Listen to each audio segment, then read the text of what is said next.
C'est avec plaisir que je vous retrouve aujourd'hui. Donc, vous avez été nombreux à me réclamer le cube de Jésus vu dans la précédente enquête, donc réalisée au Mont Bucégy. Par chance, elle était déjà faite depuis 2 ans. Donc, pour ceux qui ne me connaissent pas, je suis Rachel Fortin. Donc, je pratique l'hypnose régressive ésotérique et je fais du nettoyage énergétique accompagné la plupart du temps d'un télépathe. Donc, il se connecte à la personne qui vit un mal-être inexpliqué. Donc, bien souvent, c'est lié à une cause ésotérique, donc liée à du bas astral, ou bien des choses à régler d'une vie antérieure. Donc, une fois qu'on a mis le doigt sur l'origine du problème, on nettoie et la personne se sent libérée. Donc, je réalise en plus sur mon temps libre des enquêtes sur l'histoire interdite, donc depuis 2017, et ceux qui me suivent peuvent constater avec 4 ans de recul que beaucoup d'événements se passent aujourd'hui. Donc je ne vous fais plus attendre. C'est un honneur pour moi de vous livrer la vie du Christ, comme vous ne l'avez jamais entendu, accompagné de mon télépathe en état élargi de conscience.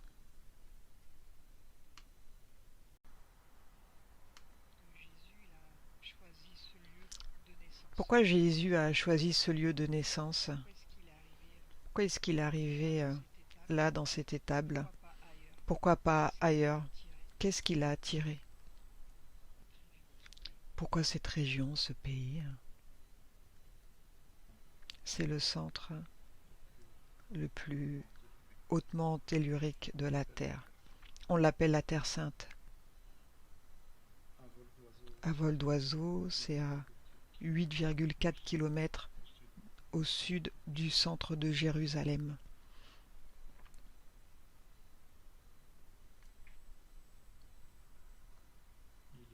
Il est né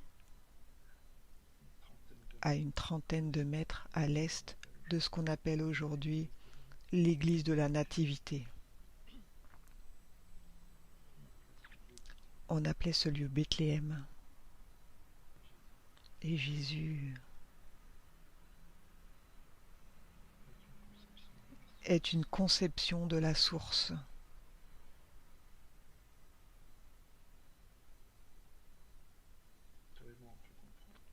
Toi et moi, on peut comprendre comment il a été conçu, à la seule différence. Il n'était pas dans une étuve en verre, c'est Marie qui lui a servi d'étuve.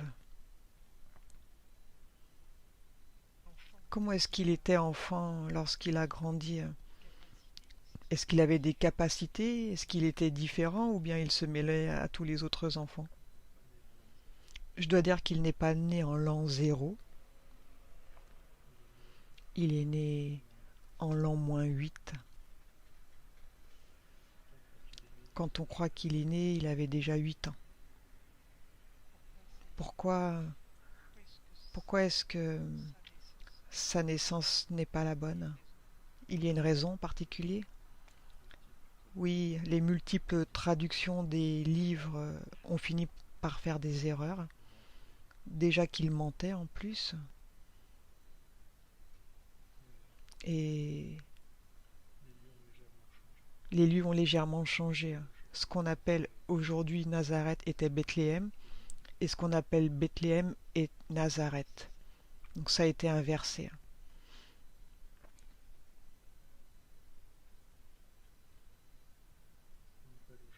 Ce qu'on appelle aujourd'hui la Galilée, c'est la Nouvelle Galilée. Beaucoup de choses ont été inversées. Donc il était comment enfant, Jésus?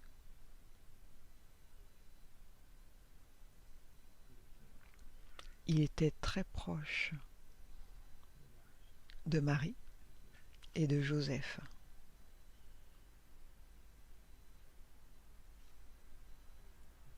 Il a passé beaucoup de temps, jusqu'à ses 12 ans. Il passait beaucoup de temps avec son père, qui n'est pas son père biologique. On sait que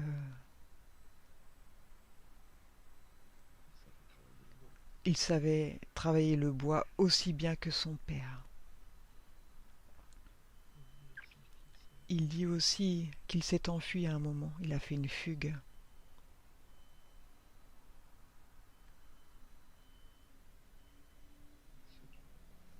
Il ne se trouvait pas à sa place.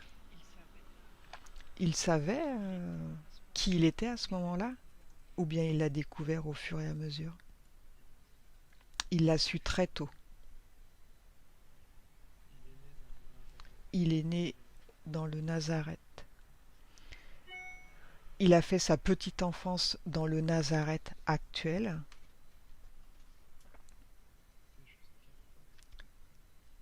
C'est juste qu'à l'époque, c'était très très petit. C'était vraiment un petit village.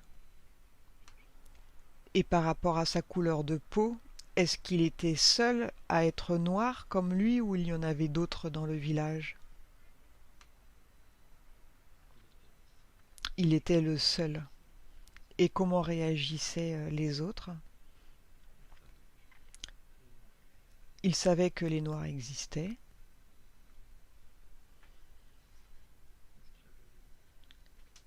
C'est ce qui a valu surtout le fait qu'on dise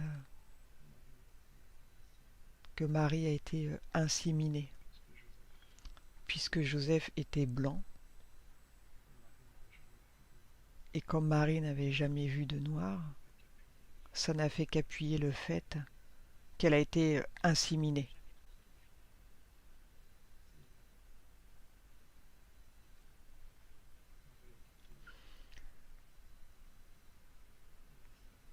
En réalité, elle a servi de couveuse.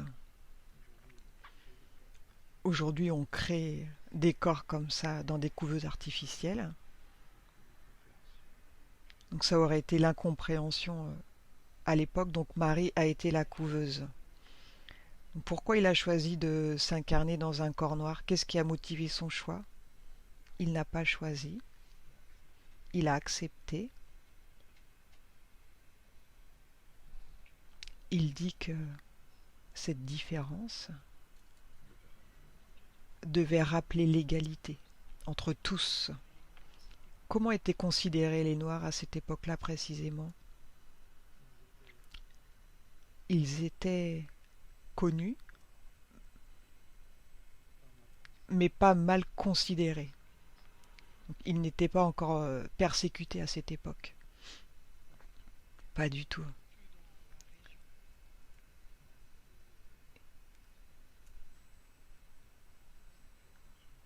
Donc, ils étaient principalement concentrés en Afrique du Sud à l'époque, sur la côte ouest.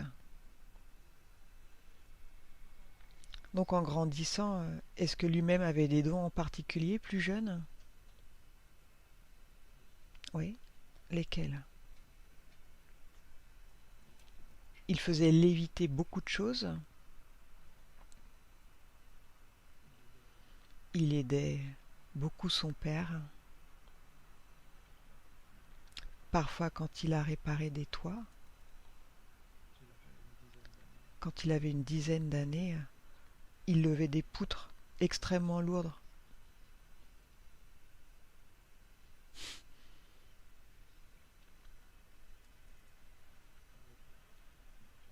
Il avait une force qui n'en était pas une, puisqu'il avait cette capacité de maîtriser son esprit.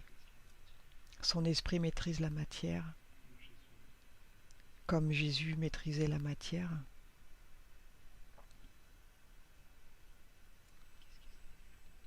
Qu'est-ce qu'il savait faire d'autre?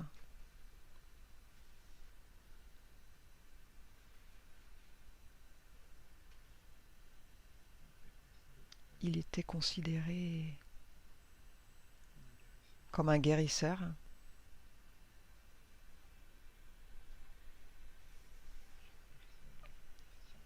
Chaque personne qui se sentait mal, dès qu'il la touchait, elle allait tout de suite mieux. Il avait un don très fort.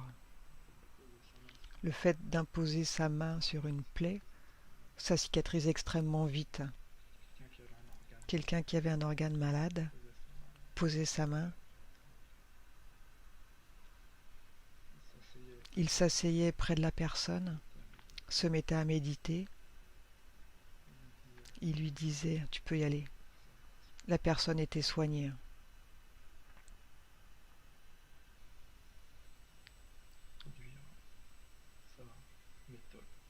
Il a voulu introduire sa méthode de prière, de méditation puissante, de transe,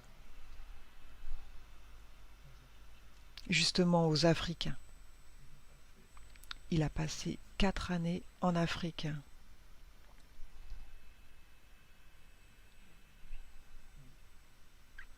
Il a voyagé.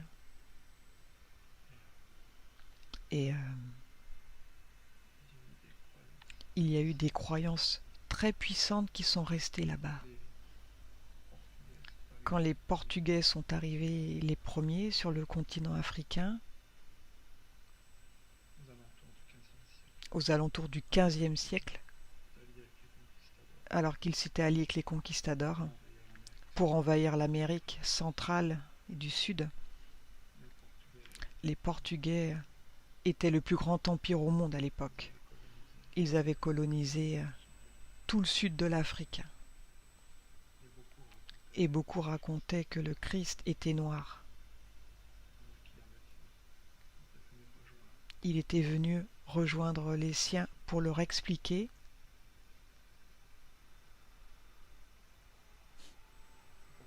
c'est pour ça que tout ce continent est très spirituel à la base. En fait, ça a poussé les Africains à avoir des croyances puissantes. On dit qu'ils ont plusieurs dieux, mais à la base, tout vient du Christ. Ce sont les Portugais qui ont voulu christianiser après le pays, alors qu'il était déjà de base par le vrai Christ.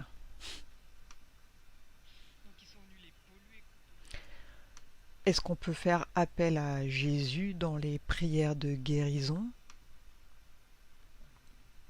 Non.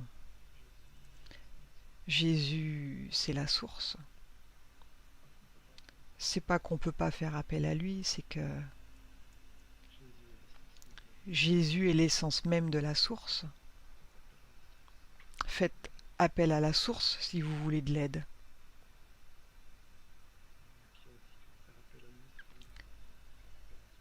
Faire appel à lui, c'est comme faire appel à Dieu. Le Christ est l'essence même de la source.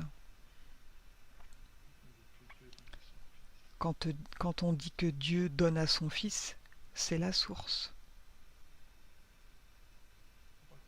Faut pas confondre. Dieu vient de la Bible, vient du Coran, vient de tous les livres saints.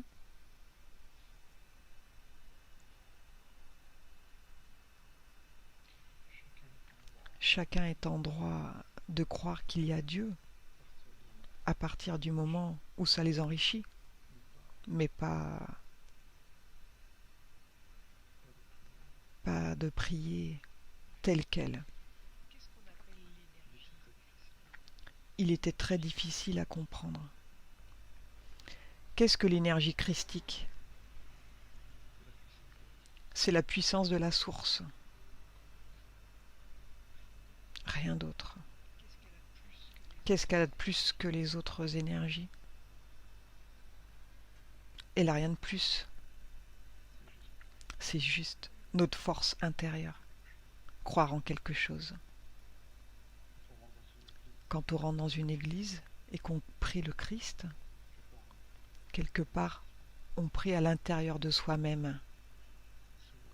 Très souvent des prières, on se concentre sur un seul souhait. C'est comme quand on va à Lourdes ou à Fatima, on dit qu'on évoque cette énergie christique. En réalité, on évoque soi-même. On est tous connectés à la source. Le plus on croit, ce en quoi on prie, le plus ça se réalise.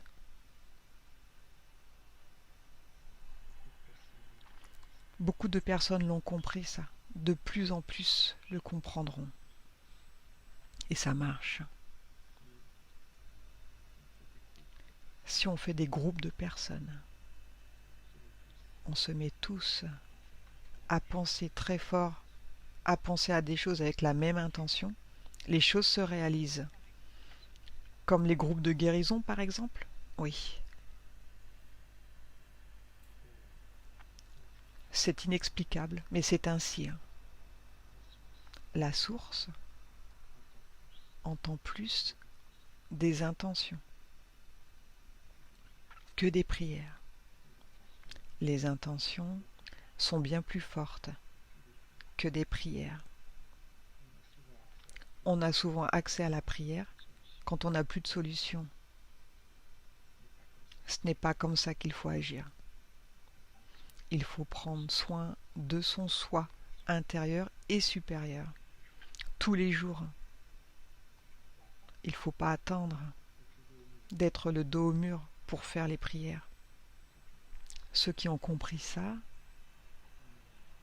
ont une vie bien plus agréable que ceux qui ne l'ont pas compris.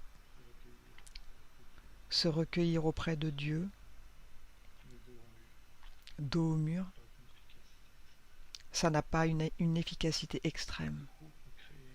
Des groupes ont créé communément des saints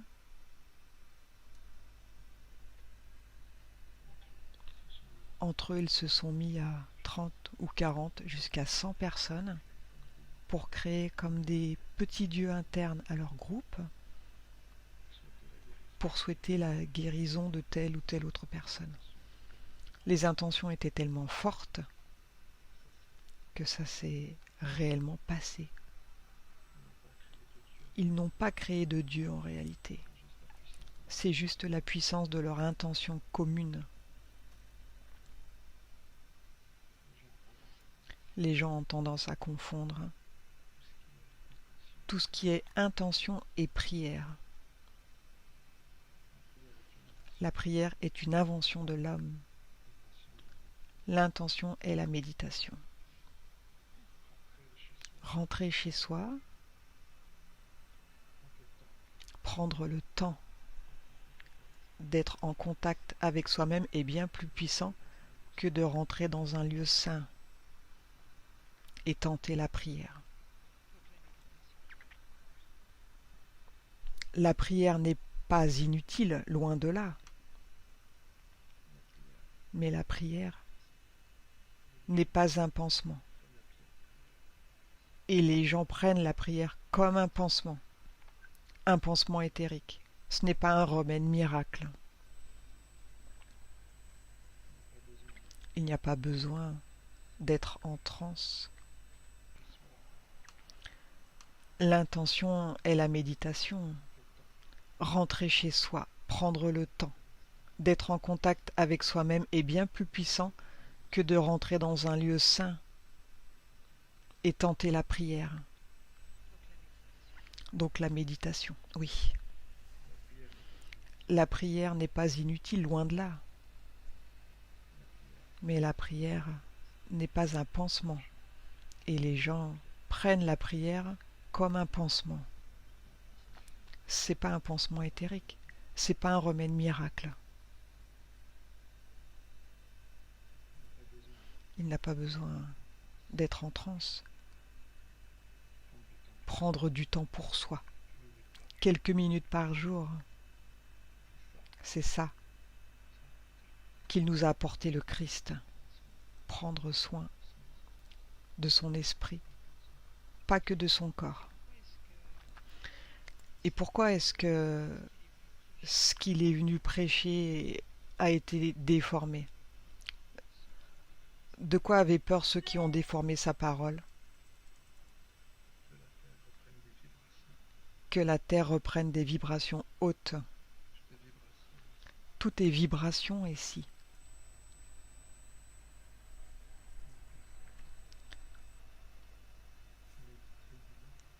Les personnes qui méditent régulièrement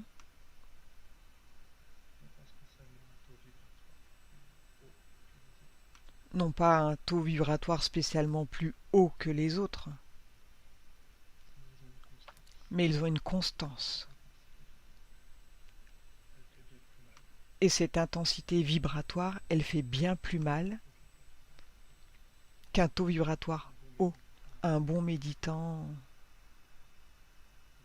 vibre au-dessus de 100 000 unités sur l'échelle de Bovis. Tu peux même monter à 300 000. Le problème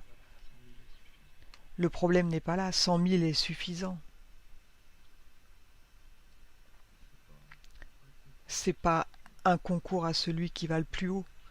C'est un concours à celui qui arrive à maintenir son taux le plus longtemps possible. Tu veux dire que si tout le monde se mettait à méditer, ça ferait augmenter les fréquences? Ça calmerait les colères, ça calmerait les peurs, ça soignerait les esprits et donc les corps. Quand on médite, le corps éthérique se détache légèrement et ainsi il peut se reposer. On ne lui laisse jamais de repos. La méditation permettrait certainement la paix sur cette planète. Quelqu'un qui médite tous les jours prend des décisions bien plus pertinentes et bien plus claires que quelqu'un qui ne médite pas.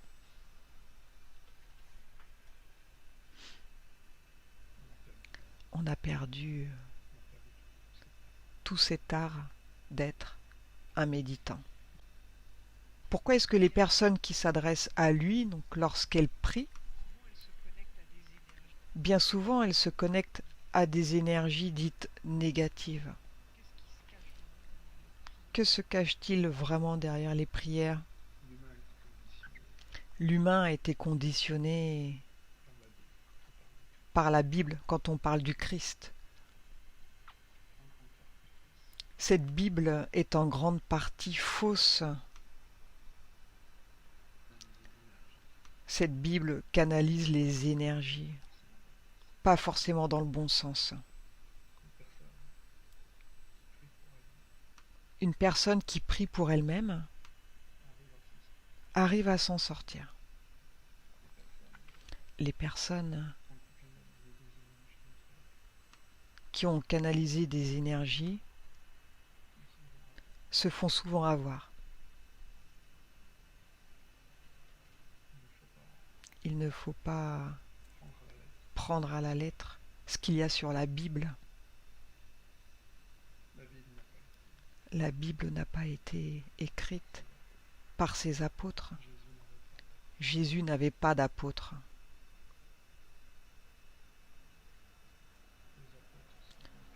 Les apôtres sont une pure invention.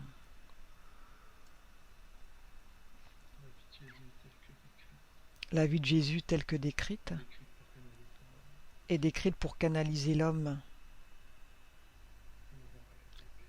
La région de Nazareth et Bethléem a été polluée. Il est normal que quand on appelle le Christ, on a toujours l'idée du Christ de la Bible. Donc on n'a pas forcément la bonne entité en face de soi. Est-ce qu'il y a un lien entre le linceul et Jésus-Christ ou bien c'est faux? Donc ça, c'est une des plus belles inventions du Vatican. Que doit-on en comprendre alors?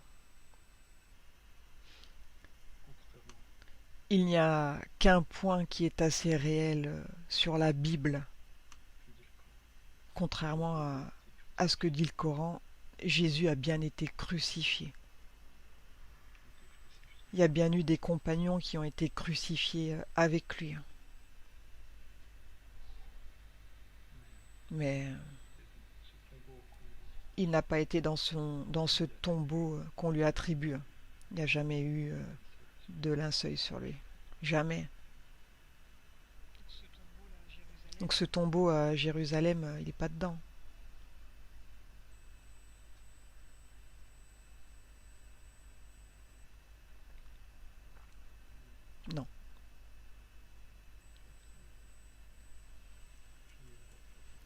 Non, le télépathe ne le capte pas.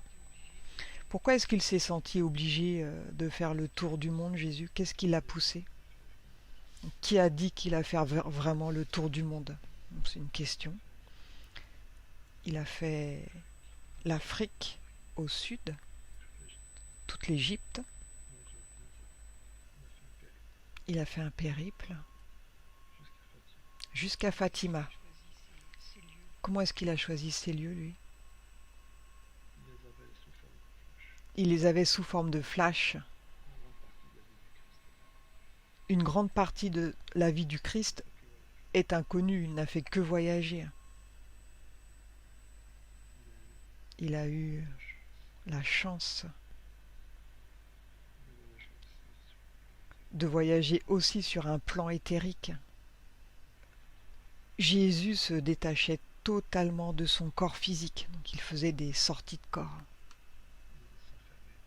Il s'enfermait dans une grotte, très à l'abri. Il y avait des animaux qui gardaient cette grotte.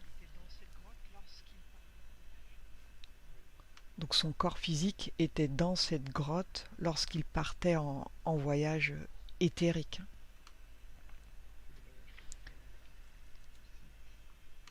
Donc, tous les voyages qu'il a faits auraient été impossibles à cette époque, sans les moyens de transport. Jésus partait librement en 5D. Je le vois s'attribuer d'autres corps ailleurs, physiques, avec l'autorisation de ceux qui les habitent. Et il prêchait sa parole. Donc dans un autre corps, oui, toujours un corps noir. Donc, il passait pour qui alors?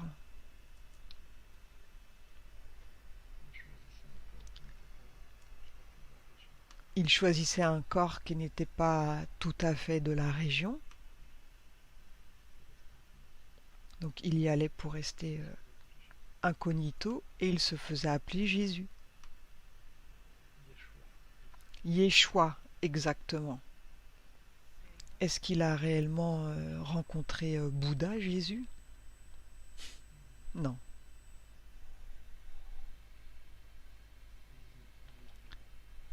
Ils ont énormément de points communs. Les deux viennent de la source. Il n'y a pas de hiérarchie. Bouddha n'est pas au-dessus de Jésus ou Jésus n'est pas au-dessus de Bouddha. Ils sont venus tous les deux avec une conviction identique. À la seule différence, chacun s'y est pris à sa manière. Bouddha aussi a été sali.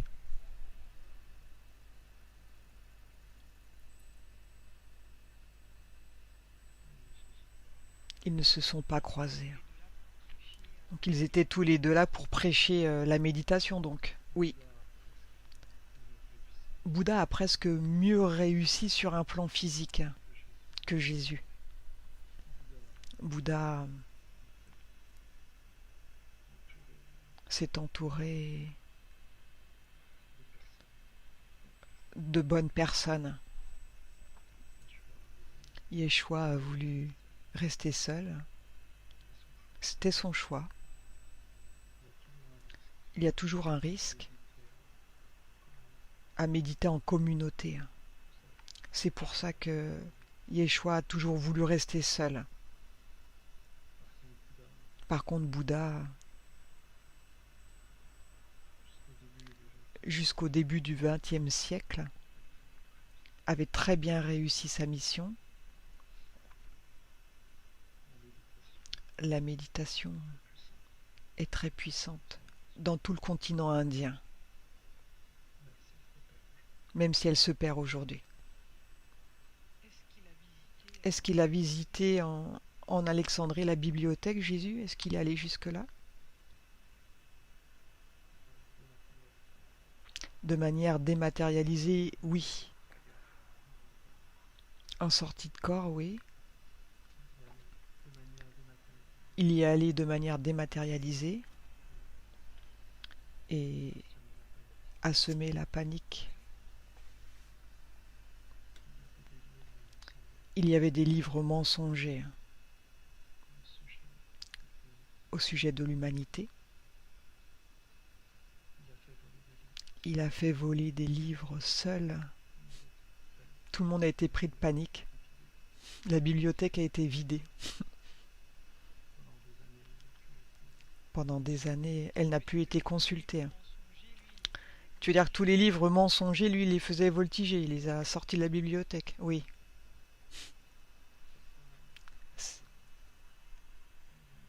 Certains qui les ont écrits ont vu les livres venir leur frapper le front violemment.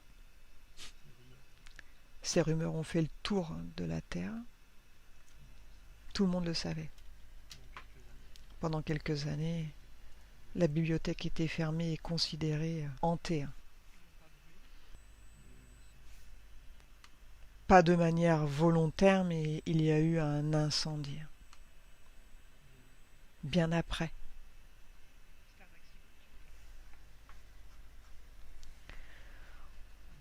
C'était un accident. C'était la foudre. Donc ce n'est pas la main humaine qui l'a brûlé, c'est la foudre. Est-ce que certains écrits ont terminé dans la bibliothèque du Vatican? Oui.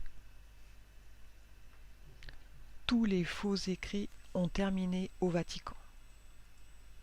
Ils sont encore précieusement gardés là-bas. La phrase aimez-vous les uns les autres, comme je vous ai aimé, c'est de lui ça?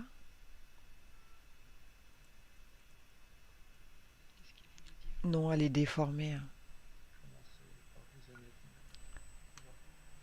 Commencez par vous aimer vous-même avant d'aimer les autres. Le sens de cette phrase a été déformé.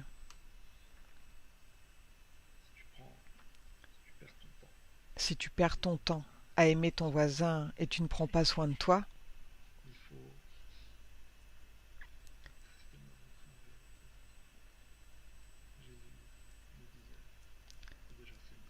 donc Jésus disait qu'il faut s'aimer soi-même, s'apprécier soi-même. C'est comme un guerrier, même si les guerriers ne devraient pas exister. Ils doivent prendre soin d'eux avant de partir en guerre. Si tu veux aider ton prochain, il faut que tu sois déjà toi bien. Si tu es faible, tu ne peux pas aider un faible. Il va te tirer vers le bas, toujours plus bas, toujours plus bas.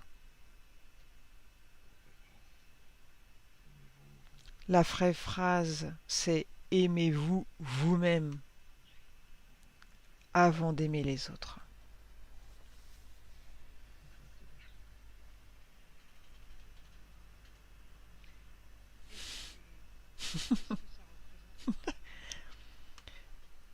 Qu'est-ce que ça représente le baptême?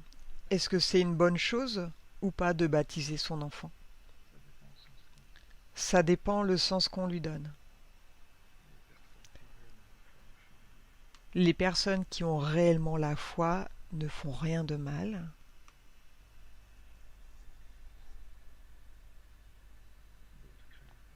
D'autres créent un pacte. Ça dépend tout simplement de l'intention qu'on lui donne. Je dirais que 80% des enfants baptisés font un pacte.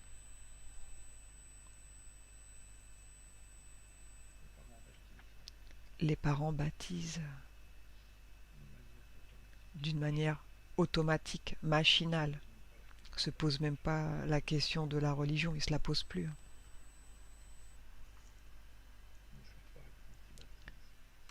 Ils ne savent pas quand ils baptisent,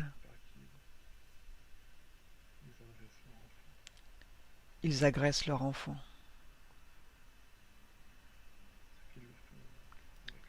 Ceux qui le font avec leur cœur le protègent.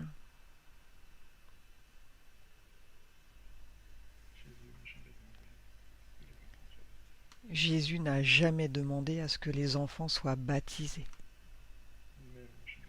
Lui-même n'a jamais été baptisé. Jamais. Est-ce que lui-même a eu des enfants, Jésus? Est-ce que Jésus a eu des enfants? Est-ce qu'il a une descendance? Est-ce qu'il a une descendance? Sur un plan spirituel, il n'a eu aucune descendance. Sur un plan physique, oui. Je vois 4 enfants. Ce qui est incroyable, c'est que il me les montre après sa mort. Je crois que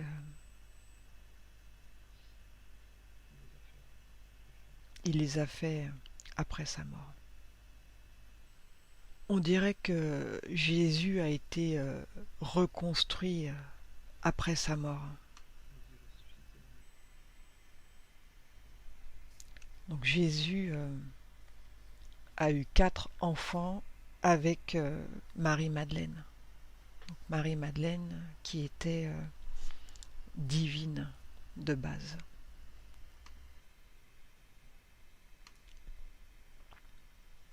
Donc ces 4 enfants ont eu son ADN physique. Donc il a été père à l'âge de 43 ans. Donc il n'a pas eu les enfants avant d'être persécuté. Donc après la crucifixion, Jésus est revenu. Donc on a compris que c'était pas réellement lui qui avait été sur la croix à l'époque. Donc c'était lui, mais un double si vous préférez. Suite à cela, donc Jésus a ressuscité et il a eu une vie normale après, hein, où il a vécu donc avec Marie-Madeleine. Ils ont eu une descendance? Est-ce que les enfants ont eu une descendance donc? Une lignée? Est-ce qu'il y a une lignée de Jésus? Non. Elle s'est stoppée net à ses enfants. Il y a une lignée qui ne leur appartient pas. C'est très compliqué à expliquer. Les enfants aussi ont eu des enfants, mais pas les leurs. Même si on en était convaincu. Et est-ce que les enfants de Est-ce que Jésus, les enfants de Jésus, donc les 4, est-ce qu'ils avaient des dons comme lui? Oui, tous. Mais ils ont servi d'exemple. Ils ont montré à l'humanité qu'il existait des hommes qui massacraient des hommes, qu'il y avait un tueur, qu'il existait des hommes qui ne respectaient pas les lois, les femmes. Il y avait un violeur, qu'il y avait des hommes qui se servaient chez les autres, ou qu'il y avait un voleur, et qu'il y avait des hommes qui prêchaient pour s'enrichir. Il y a des menteurs. C'est comme avoir montré à l'humanité 4 vices qui va la conduire là où elle est aujourd'hui. C'est pour ça, ce sont ses enfants sans être ses enfants. C'est comme mettre un livre dans les mains de nos enfants pour leur montrer ce qui adviendrait s'ils étaient comme ça. À l'époque, il n'y avait pas de livre. On donnait l'exemple de père en fils.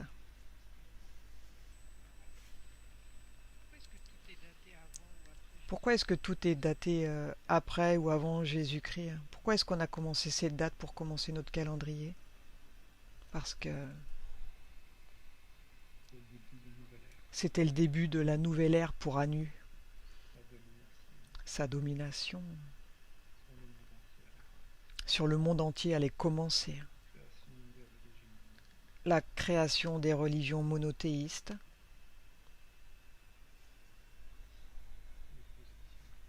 l'opposition,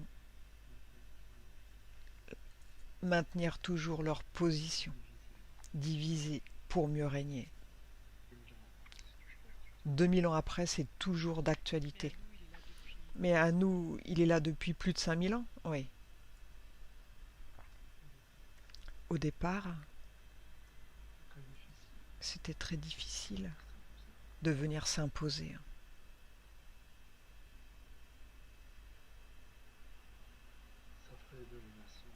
Sa vraie domination a commencé année 4. La création qu'il avait fait avec plusieurs dieux, l'Amérique centrale, en Afrique, en Égypte, en Chine, toute l'Asie mineure, n'avait pas porté ses fruits. Beaucoup de dieux à vénérer, mais une entente restait entre eux. À partir de l'an 4, il y a eu première domination des religions.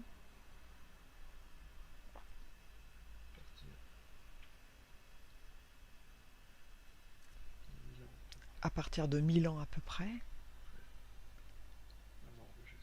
après la mort de Jésus-Christ, les musulmans, les chrétiens ont voulu imposer leur manière de voir Dieu.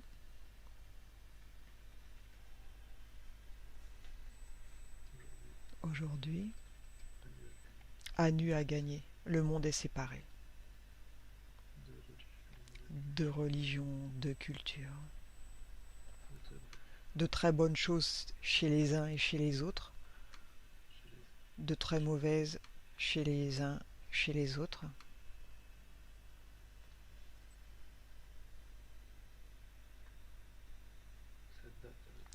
Cette date, elle a été choisie parce qu'Anu l'a choisie, tout simplement. Est-ce que Jésus s'est incarné qu'une seule fois ou il est revenu plusieurs fois? Il est venu qu'une seule fois. Est-ce qu'il faut croire à son retour en tant que sauveur? Il n'y a pas de sauveur.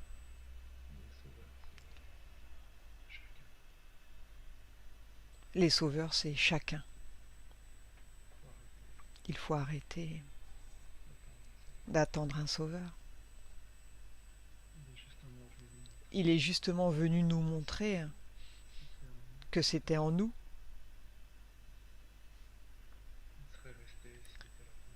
Il serait resté s'il était là pour nous sauver. Il n'a fait qu'ouvrir une ou deux portes. Nous n'avons qu'à rentrer et faire ce qu'il a dit. Prendre soin de soi-même. Elle est là la force. Tout est en nous, uniquement en nous. Le plus on médite,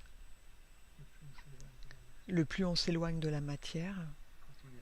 Et quand on y revient, on est beaucoup plus fort, beaucoup plus lucide, beaucoup plus pertinent. Les femmes ont toujours eu une place plus importante dans leur tête. Toujours eu leur petit monde, leur petit refuge. Ce qui a longtemps fait d'elles un exemple pour l'humanité. Les femmes ont toujours été moins violentes que les hommes. Elles ont toujours été plus aimantes que les hommes, moins dominatrices, moins possessives, parce qu'elles seules savaient encore communiquer avec elles-mêmes. Avec le temps, les femmes sont presque toutes devenues comme les hommes. Aujourd'hui, elles veulent sont accrochés à la matière autant que les hommes ont pris leur vice,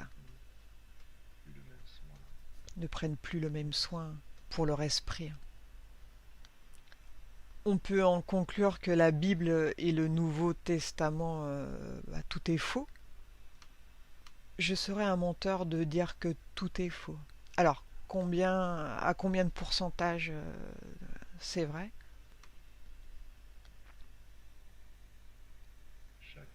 Chaque verset a une part de vérité. Mais chaque verset est déformé. On peut considérer ça comme 50-50. Quelqu'un qui sait lire la Bible verra la vérité et d'autres n'en verront rien. La majorité des miracles de Jésus sont expliqués aujourd'hui. Il en a fait effectivement quelques-uns. La multiplication des pains n'en est pas. Jésus a juste appris le partage. Il n'y avait pas une foule immense. Il y avait une vingtaine de pêcheurs. Seulement 5 avaient du poisson et 5 autres avaient du pain. 5 autres avaient du vin. 5 autres avaient de l'eau. Jésus leur a dit, vous êtes riches, partagez. Chacun a donné aux autres un peu de ses réserves. De là, on a inventé la multiplication du pain. La multiplication des poissons, c'est faux. C'est une histoire de partage. Jésus a expliqué qu'il faut juste partager. Ne pas être égoïste, partager, aider son prochain. C'est pareil quand il a soigné l'aveugle. Il n'était pas réellement aveugle, il avait la cataracte. Jésus n'a pas craché dans le sable. Jésus a mouillé ses doigts dans sa gourde. Il a pris du sable très fin, a hypnotisé le vieillard qui était devant lui pour le soulager de la douleur. Il lui a fait presque comme une anesthésie, tellement il l'a mis en transe. Et avec ses doigts mouillés, avec du sable très fin, il a enlevé cette cataracte très doucement comme on fait aujourd'hui au laser. Le vieux n'a pas vu aussitôt. Il a mis plus d'un mois avant de recouvrir la vue, mais effectivement, il a recouvré la vue. Comme Jésus partait dans ces transes profondes en sortie de corps, il a appris beaucoup des autres peuples. Il a appris beaucoup de médecine. On lui attribue des miracles qui n'en étaient pas. Pourquoi on parle souvent de Judas, du traître? Pour pouvoir cerner la nature humaine, il faut lui faire comprendre qu'il y a le bien et le mal. Judas représentait la lâcheté et la traîtrise, mais il n'en était rien. Le Christ représentait la bonté. Là-dessus, tout était vrai. Cependant, le mal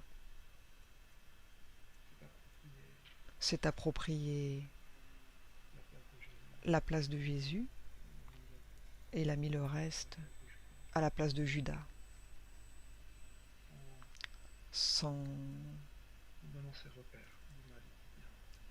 En donnant ses repères, le mal, le bien, à nu contrôle l'humanité. Jésus était souvent entouré, mais jamais des mêmes personnes. Son dernier repas, n'était pas celui qu'on dit.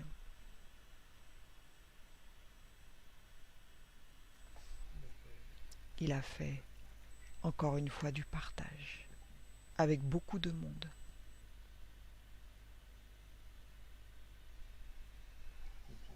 Il faut comprendre que les religions mettent l'homme en face de deux situations, donc le bien et le mal. On lui fait croire qu'il faut suivre les écrits pour faire le bien, comme on inverse tout, l'homme se mélange et indirectement il fait le mal. La vraie vie, c'est ne pas s'occuper des autres, déjà s'occuper de soi intérieurement.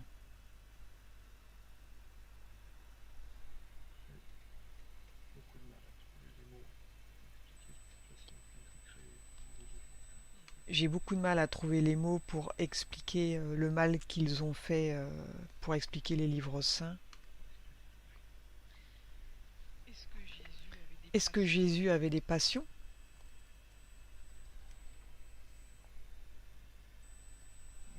Oui. Lesquelles? Le bois. Que le bois mort. Jésus refusait d'abîmer une plante, si ce n'était pour se nourrir.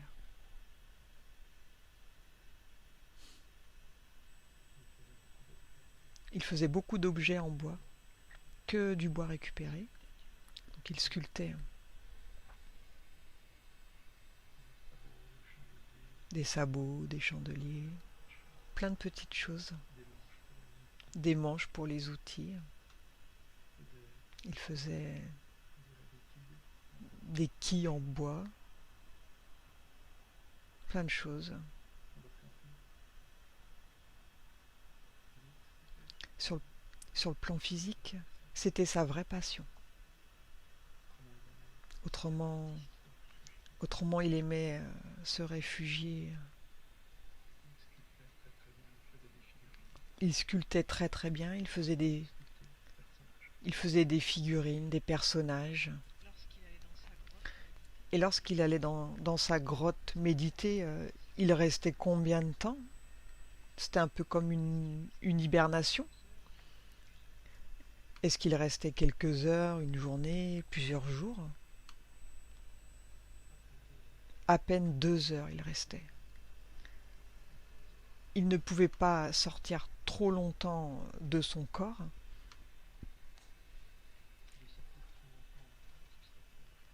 De sortir trop longtemps, le corps se serait refroidi. Donc lorsqu'il sortait les 2 heures, donc, lorsqu'il projetait sa conscience dans un autre corps,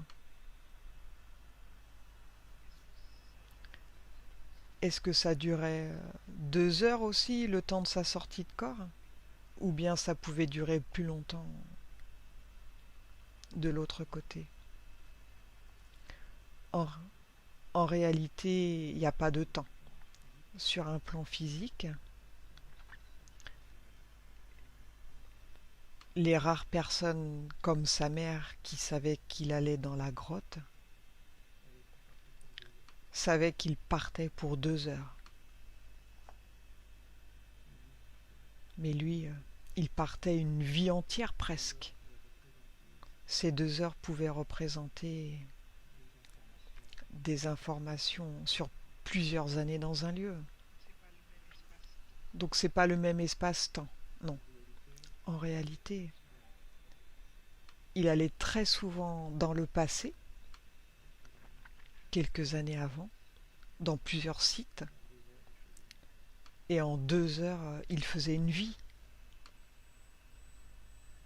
dans ce site, et il revenait et il repartait. Il aurait été impossible d'avoir autant d'acquisitions médicinales sans faire ses sorties de corps. Aujourd'hui, personne n'arrive à faire des sorties de corps aussi puissantes. Beaucoup arrivent à sortir, mais ils sortent 1 heure. Ils font 1 heure de travail en sortie de corps. Jésus sortait 2 heures et il pouvait faire 10 ans de travail. C'est ce qui a fait que il était considéré un peu comme un scientifique. Il arrivait à avoir tellement de données en une seule sortie que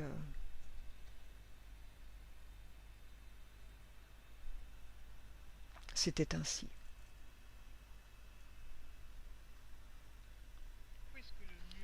Pourquoi est-ce que le mur à Jérusalem, il est si convoité, hein, si important? Ce mur, tel qu'on le voit aujourd'hui, a été reconstruit. Il ne faut pas oublier qu'à cet endroit, il y avait une pyramide géante.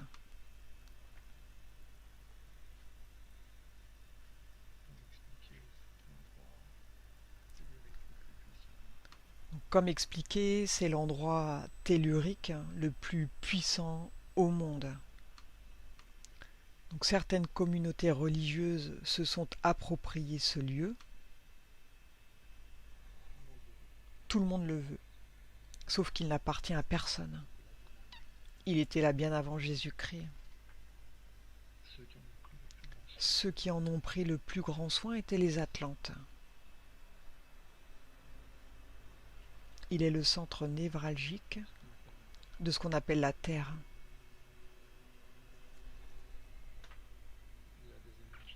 Il y a des énergies très puissantes. Est-ce que ça représente un chakra de la Terre, ce lieu? C'est le plus fort. C'est celui qui représente l'amour.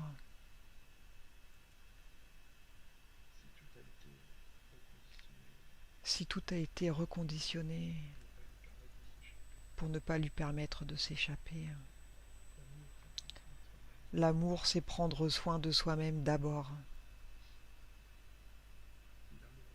Si l'amour déborde, la terre vibrerait. Sur un plan physique, tout a été déformé, détruit, refait, reconstruit pour canaliser cette énergie. Elle s'échappera en 2055.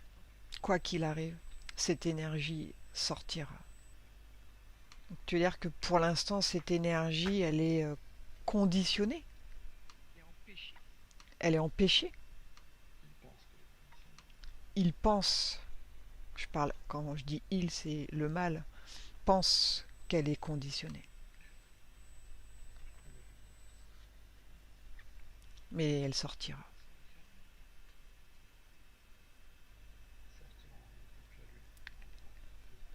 Elle sortira en même temps que la Lune qui reprendra ses droits. En même temps que Mars qui remontera en vibration. Tout est prévu. Qu'on le veuille ou pas, ce sera comme ça. Donc c'est ainsi, on ne peut rien y faire. Tout recommencera avec beaucoup d'erreurs en moins. Donc je te demandais s'il allait partir de lui-même ou si c'est parce qu'il a déjà bien tout pompé, tout ce qu'il y a à pomper, qu'il décide d'aller voir ailleurs. Il va partir de lui-même. Donc c'est parce que c'est lui qui le décide? Non.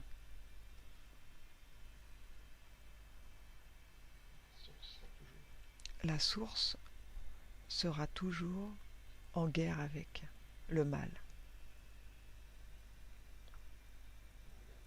Si on regarde la source, ce qu'on appelle la source, l'ensemble des énergies, il y a un tronc et 2 branches. Une que nous on considère comme corrompue et la nôtre. Et les autres considèrent la nôtre comme corrompue. Chacun se place où il veut. Il y a un équilibre. Certains ont choisi une branche, et ils y resteront pour l'éternité. D'autres ont choisi l'autre branche qui eux aussi resteront pour l'éternité. Et d'autres passent incessamment d'une branche à l'autre. Aujourd'hui, tout est à l'équilibre. En 2055, il va y avoir un gros déséquilibre. Beaucoup vont se rattacher à notre branche. D'autres vont partir malgré ce déséquilibre. Ça fera prendre des décisions à celui qu'on appelle à nu. Il partira dans d'autres endroits et on va se reconstruire. Mais dans quelques années, il reviendra avec beaucoup plus de mal que cette fois-ci. Parce que on a tous appris de nos erreurs. Chaque cycle, on fait de moins en moins d'erreurs. Arrivera un moment où ce qu'on ose appeler une galaxie, notre galaxie vibrera beaucoup trop fort et il ne pourra plus jamais revenir. Cependant, d'autres galaxies vibreront constamment très bas. Personne n'a le droit de croire qu'un jour, seule notre branche survivra. C'est impossible. C'est un équilibre constant. Sans cet équilibre, il n'y aurait pas de source. Pour en revenir à Jésus, lorsqu'il a fini sur la croix, c'était quoi le message ?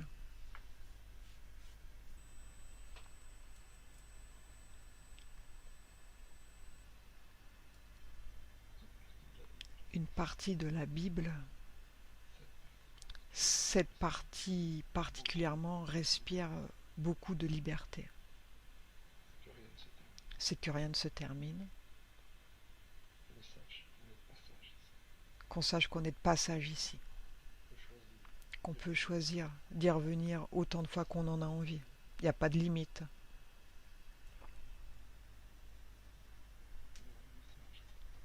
Il y aura un message, c'est ne pas s'attacher à la matière. Tout simplement. Jésus est revenu d'après les écrits. Effectivement, il est revenu pour prouver que la matière n'est que la matière, que nos esprits construisent la matière, que nos esprits construisent notre futur. Ce sont nos intentions. Suffit de décider d'être bien pour être bien. Je sais que ça paraît insensé, mais c'est tellement ça.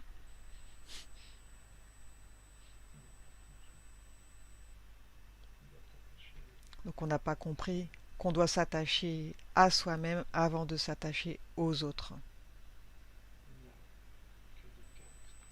Il n'y a que des cas extrêmement rares où une âme qui vient d'une branche, qui fait un peu comme une cellule qui se sépare en deux, ça va créer deux âmes. Ces deux âmes sont liées pour l'éternité. Rien que dans ce cas-là, vraiment deux personnes vont penser à l'autre avant de penser à lui. Ce sont des cas très rares. Joseph et Marie étaient de ceux-là. Ils n'ont pas réussi à penser à eux avant de penser à l'autre.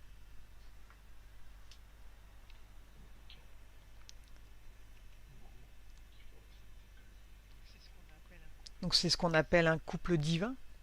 Oui. Donc Jésus est né au sein d'un couple divin. Donc Marie et Joseph ont été séparés à plusieurs reprises. Donc quand Marie a été enceinte, ça a été le premier grand dilemme. Il y a une longue séparation. Joseph n'est venu que la veille de la naissance, contrairement à ce qu'on dit. À plusieurs reprises, Joseph s'est éloigné et de Jésus et de Marie. Marie a servi de cocon. Jésus n'est pas la chair de Marie. Jésus a été enfanté par Marie, mais il n'est pas sa chair. Aujourd'hui, on crée des humains de manière totalement artificielle, dans des couveuses. On le cache à tout le monde, mais on sait le faire.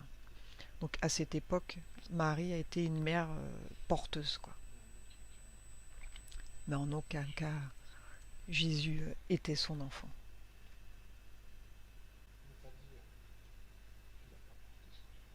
Donc ne pas dire qu'elle ne l'a pas porté serait faux, mais dire qu'elle a porté son enfant, c'est faux aussi.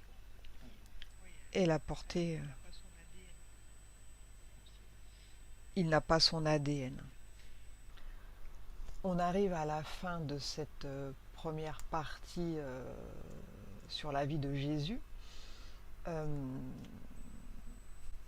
Donc il faut bien comprendre que Marie a enfanté Jésus, mais qu'il n'était pas de sa chair ni de son sang. Donc à l'époque, Jésus il est venu nous prévenir. Donc il a profité d'une faille pour venir nous dire comment agir, quel comportement avoir pour ne pas aller, pour ne pas nourrir les forces du mal en fin de compte, qui étaient déjà présentes. Donc à nous, avait déjà commencé à nous conditionner, à nous pervertir.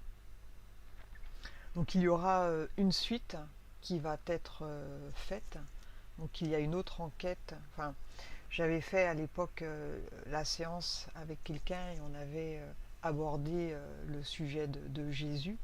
Je vais donc la publier une prochaine fois. Donc j'espère que ça a été clair pour vous. Donc il y a beaucoup d'informations. Donc ça peut déranger certains, hein, je le conçois. Après, vous prenez ce qui vous parle. Hein. Moi, c'est pas, j'oblige personne à croire. Voilà, ce sont des hypothèses, c'est des choses qui ont été captées en état modifié de conscience par le télépathe qui est lui-même connecté à la source. Donc, je vous dis donc à bientôt pour un complément de l'enquête sur Jésus. Au revoir.